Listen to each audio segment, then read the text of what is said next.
like Marie Antoinette and a musical number cutting off your movie every 2 minutes, well then you will love The Rose of Versailles 2025. However, unfortunately, I do not.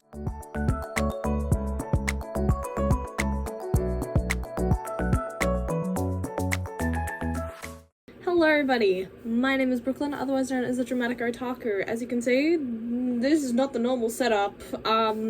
I have no energy to talk about this film in my regular setup, so we're strawberry girling it up. Today, we're talking about the 2025 Rose of Versailles animated movie. What I like, dislike, and downright hate about this movie. Now, by my demeanor, you can tell, wasn't a fan. It is no secret that I love the Rose of Versailles manga, and have in the past reviewed the 1970 live-action film adaption of the manga, Lady Oscar, twice. And that is important because I will be referring to that review in this video. If you have not watched that video, take this as the chance. It's in the iCard. Watch that. And then come back to me. Hello, we're back. Cool. And you'll need to know context from that video because, oh my goodness, oh my god, disappointment is an understatement. Just a quick disclaimer, I'm going to be going through this video as if you have read The Rose of Versailles, so if you don't, I'm sorry, but I have so many emotions on this film and they need to come out of this brain. So, I watched this movie with my good friend Mia Frisch. She watched the live action with me, if you'll remember my first review of that, of the live action movie, and we were so very excited for this film. And I think this quote from Mia specifically summarizes our thoughts exactly. Where is all the lesbianism? Sorry, that was the wrong one. This is what happens when you make a movie that focuses only on the romantic plot and not the rest of the characters, because that's what this movie is. It is the romantic stories of Marie Antoinette and Oscar in two separate halves of the film and does not focus on the historical part of the story.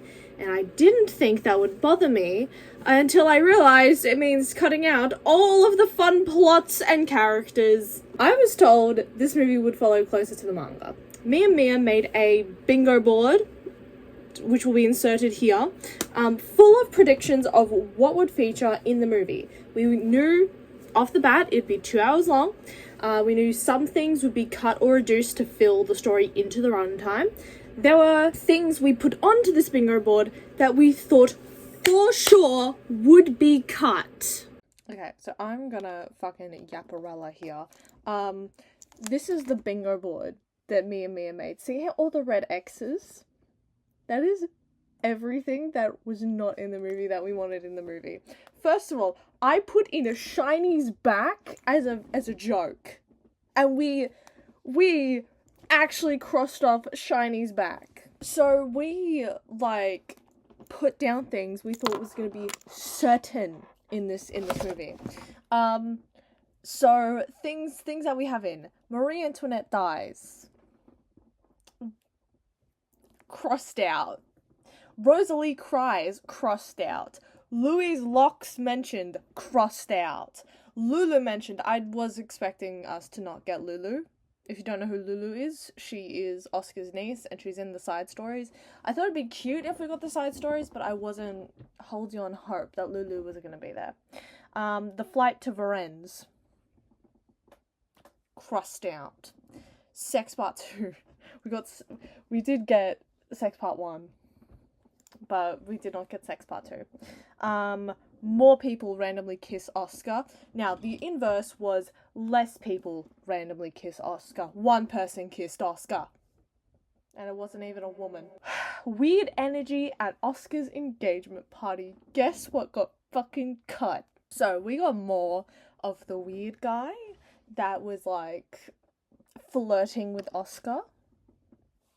We did not get their engagement party. How dare we? Jeanne killed off early. She wasn't even in the goddamn movie. That bitch. Historically accurate Louis XVI execution, his final words get drowned out by drums. We didn't get Marie Antoinette dying. We didn't get King Louis dying. Animation era, fucked up horse. Surprisingly, animation was very good and consistent throughout. Rosalie Justice. Rosalie gets an accurate amount of screen time. I'm gonna talk about that one later. Cause tell me why Girardel got more screen time than Rosalie. Tell me why Elaine got more screen time than Rosalie. Les Fersen. Tell me why Fersen got more screen time than Rosalie. Andre as a goof, didn't get it. We got Nanny as a goof. We love Nanny. Charlotte. And Oscar get calls a lesbian. None of it. None of that. What we got? Marie Antoinette and Du Barry montage. That was a joke.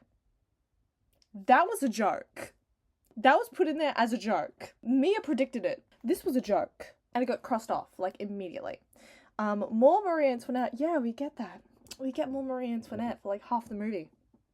And then her story goes nowhere. Lots of Elaine Soissons, I don't fucking know, the guard guy, story gets cut. A lot of it did. How did he still get more screen time than Rosalie? Oscar heartbreaking cry. This has an asterisk above it because, it wasn't as heartbreaking as I thought it would be. But it was there. It was there. How the fuck did we cross off Shiny's back? That was a joke, and we crossed it off, and majority of this bingo board was not.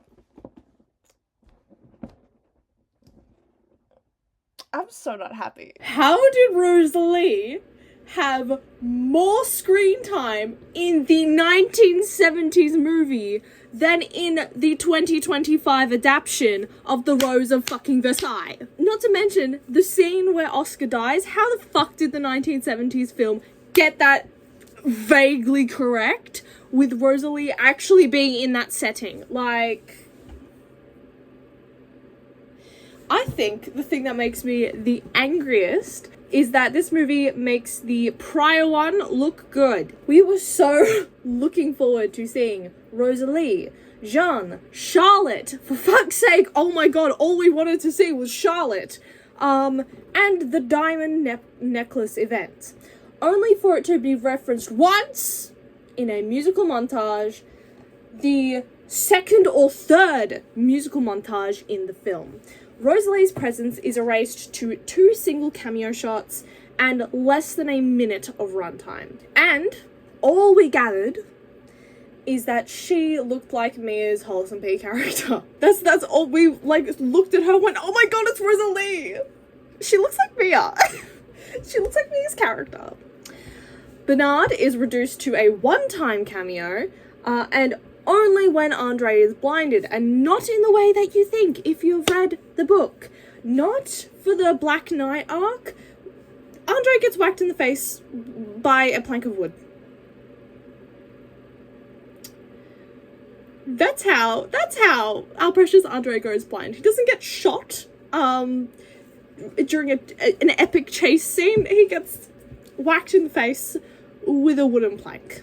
There is no reference, maybe a physical cameo to the Countess de Polignac, and a Robespierre, which Mia was very unhappy about. Girardel, the creepy guy who tries to be engaged to Oscar, he has more screen time than any, like, central or semi-important character to the actual plot of the story. Girardel, the guy who tries to marry Oscar, more screen time than Rosalie.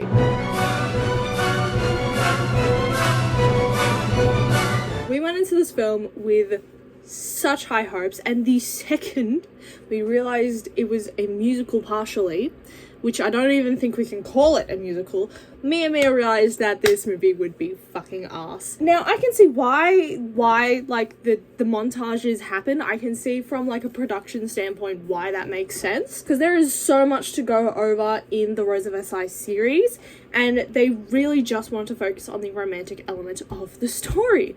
The problem is, they didn't pick Marie Antoinette or Oscar, they picked both. They wanted to have their cake and eat it too.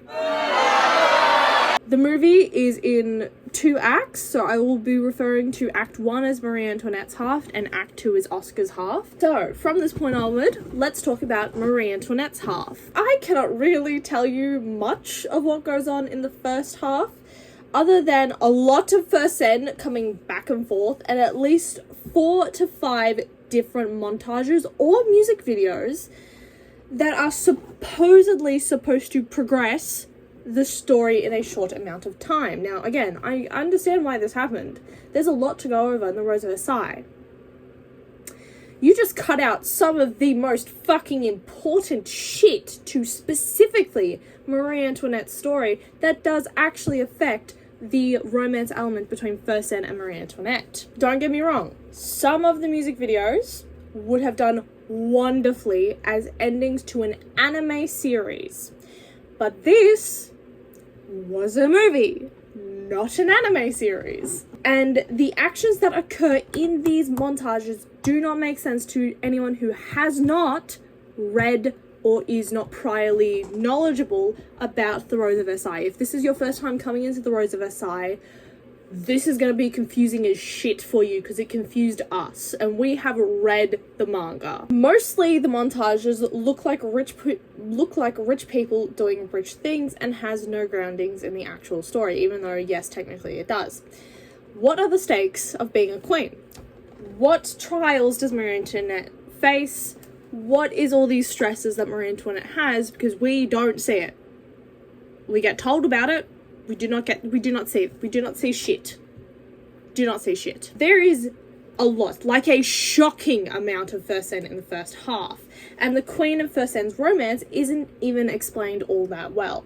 I will give the movie its props. There is one scene framed magnificently in the first half where Oscar is telling Marie Antoinette not to be around Fersen, not to entertain him, and she has to think about how it will make her husband, the king, look, and how it will make Marie Antoinette look as she is the Queen of France. And the way this scene is shot is Marie Antoinette is stood in the foreground with a giant portrait of King Louis XVI hanging in the background. It is fucking wonderful framing. It's just a shame that most of the moments that Marie Antoinette and Oscar are talking about in this scene happen in the montages. The weight of their conversation is fucking lackluster at best. Even if it's framed disgustingly beautifully, the conversation means nothing because you barely see what happens with Marie Antoinette and Fersen. You just know that they like each other and they're a little bit cute.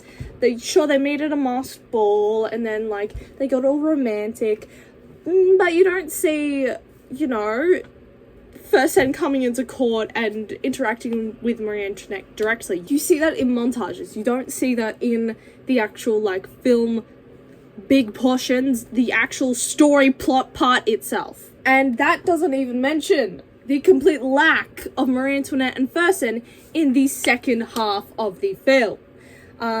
The only reference to them happening and like the flight to Varennes, Fersen getting murdered, Marie Antoinette dying, that sort of stuff happens in the end credits, where the movie producers, runners, whatever, decided to use like historical looking imagery to show the audience what happened. Didn't pull from the actual Rose of Versailles, didn't take time to animate the actual moments from the manga. No. We're gonna take from the actual historical events that happened and gonna like epilogue. This is what happens after Oscar and Andre die. It's like, what I'm saying is, Fersen and Marie Antoinette's story pretty much halted halfway through the movie, and you had all that build up to fuck all. Now about Oscar's half, the superior half. Oscar's half is much more coherent, as it has a lot more of a classical film structure with, say, musical elements. While so much is still taken out of Oscar's half, it follows the manga so much closer than the first half of the film. Some scenes look straight ripped out of the manga, with some fantastic pacing, framing, and a great use of sound and soundtrack. And this is mostly because, unlike the first act, the second act does not have these fuck ugly montages that don't explain anything if you've never heard of the Rose of Versailles before, as I've said. The songs in the second half of the film I commented on a lot, solely because they're not their own, like, separate world, separate entity, ongoings on. They are usually backing tracks or moments that progress the actual story in a clear, linear way, like an actual musical would. Oscar and Elaine have their sword fight. There is a really good backing track that fits that moment. Oscar has a flashback with music. It makes sense to Oscar's character and to that moment. And also doesn't venture into another fucking universe. Bernard has a musical number. A, very Les Mis if Les Mis was a pop opera. B, he is a revolutionary and a journalist. It makes sense to his character to be calling out to the people of France. There is 2 scenes that I highlighted as a clear quality difference between Act 1 and Act 2. And one of them was the stylistic sex scene. Me and Mia lost our collective minds because it actually went by the book and was like the perfect, like, retelling of what happened in the actual book. We loved it because it was clearly by the manga. Then is the preceding scenes, where Oscar, Andre, and the guards go to march, and the scene after, which is the actual storming of the Bastille. Now, they did not show the guards' camaraderie with Andre, but we will look past that because the way that Andre dies is actually really sad and is framed very well. There is good framing and emotion behind that scene. And I think the thing that works the most is the realistic way that sound is used. When we see a long shot zoom out of the battlefield when Andre is dying, with Oscar, Elaine, and Andre in the trees, and Oscar cries out, it is drowned out by the sounds of the ongoing battle, which creates a larger impact on the audience because nobody else cares about Andre. His death is just another death in battle, but Oscar cares. Then, when Oscar dies, A, so mad Rosalie was not in that scene when she was very much supposed to be, but B, other than that, the manga imagery returns, and I really loved that. This half has the actual benefit of a strong story structure with a lot of heart. The first half is clearly Marie Antoinette's, and the second half is clearly Oscar's. Oscar's half had a lot more thought put into it, clearly, as Marie Antoinette's half had a gratuitous amounts of montages and music video moments. Again, devil's advocate to Mappa, because, did I fucking mention this was done by Mappa? The manga does do a pivot focusing on Oscar once the 2 mains do get older.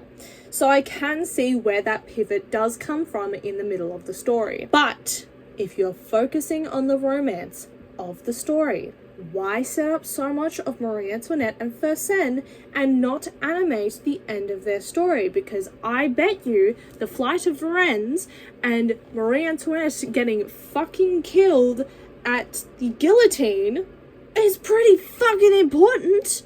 Like, on our bingo board, we had Sex Part 2. That is supposed to be between Marie Antoinette and Fersen. Like, you set it up and you didn't finish. And none of us is fucking satisfied. How dare you? After having watched this movie, I can now see why Oscar's story is usually the one adapted for features like the older anime, like the 1970 film. It's just a more passionate and interesting story if you're focusing on the romance side. Oscar's romantic story also is heavily intertwined with the revolution. Rosalie is a central start to that story, and Bernard is a key character, not only for Oscar actually meeting other revolutionaries, but to Andre going blind. Like, without Bernard, there's no reason Andre goes blind. So, with those 2 characters being cut, the story lacks just so much interest, and I'm just so disappointed the story decided to remove such essential characters. In the words of Mia, the movie sets up Marie Antoinette's story extremely roughly and doesn't conclude it, but it doesn't set up Oscar's story and concludes it beautifully and by the books. Now, before I conclude my review, there is a couple of things I would like to address that I do really love about either the settings or the music or the visuals, that sort of stuff about the actual story. I do love the dress they put Marie Antoinette in when Louis XVI confronts her. I believe it's a reference to this painting. There is a lot of good visual references to the French Revolution in this film, in both settings and in costume. I love how the actual settings of the film are in Versailles, and I know that is supposed to be the point, but the actual manga makes the setting appear like vaguely French Rococo building and vaguely France. So I liked how there was like clear, distinctive places in the actual movie, and that they clearly used a lot of references to get the settings correct. And on top of that, I know I mentioned it before, but setting Marie Antoinette being questioned on her loyalty to her husband with King Louis the 16th's painting in the back was fantastic. And the parallel to Oscar turning her back on the royal family being framed in the exact same way was wonderful. There is some moments that I find really, really funny. There's the scene where Oscar is revealed to Fersen as being a woman, and Nanny throws out Andre and Fersen, and I thought that was really fucking funny. I actually had so much hope that this film would be really funny because of that, and I think the way that they animated Oscar's face when she realized the guards have not lined up for like their duties in the morning, I thought that was really fucking funny as well. And on top of that, Nanny is the single best character. She's always the best character. You can't really fuck up Nanny. And finally, Fersen calling Oscar a man at heart was gay as shit. That's the gayest thing that happens in this movie. And I would be daft not to include some of Mia's sins of the film. Mia's main critiques, other than the quotes that I've given you before, is there is a distinct lack of lesbianism, because I haven't even fucking mentioned that. No lesbians. They have cut out Oscar's engagement party. I was so upset when they did that. No lesbians, no women kissing Oscar. How fucking dare you? But Mia's also main critique, which I found really funny, I didn't really see a problem with it, but she was fuming, is that, one, the music that they use for all the music videos is very much set in the pop era. It's in the modern era, it's very pop heavy, lots of synth, lots of like, drum machines, that sort of stuff. And B, that a lot of the lyrics are in English, not in French. So she really was unhappy with that. As I said before, Oscar's half does not have these fuck ugly montages and that don't explain anything if you've never heard of the Rose of Versailles before. I think that is where this movie mainly comes to a fault. In adaptions, you need to treat the source material as if someone has never heard of the original material before. Where this movie fails is it relies too heavily on the audience knowing the story of the Rose of Versailles, especially in the first half of the movie, which just makes it a pain in the ass to watch. It makes the 1970s movie appear like a truer adaptation of the source material, even if it's fucking wrong. I think the thing that let me down the most is that I thought this movie would be a true adaptation of the whole of the Rose of Versailles, and all the character stories, all the side quests, all of the drama, all of the moments. Instead, what we received was a shell of the actual story that focuses solely on the romance. This series really would have benefited from like a modern anime adaptation instead of just a movie, because there is just so much story that was cut out of this movie and just made it a total disappointment. I'm really upset by it, Mia's really upset by it, and I haven't really seen others' opinions on it because I really don't want to see others' opinions on it, to be quite honest. But yeah, so to review The Rose of Versailles 2025, I gave it a 5 out of 10.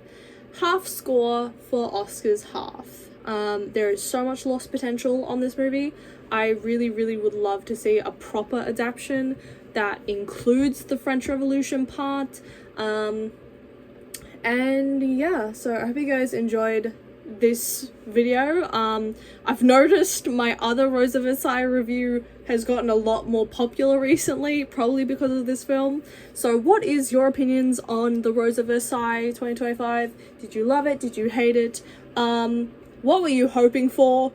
And I cannot believe that we crossed off Shiny's back as a joke and nothing else. What the fuck? I will see you guys in the next one. Bye.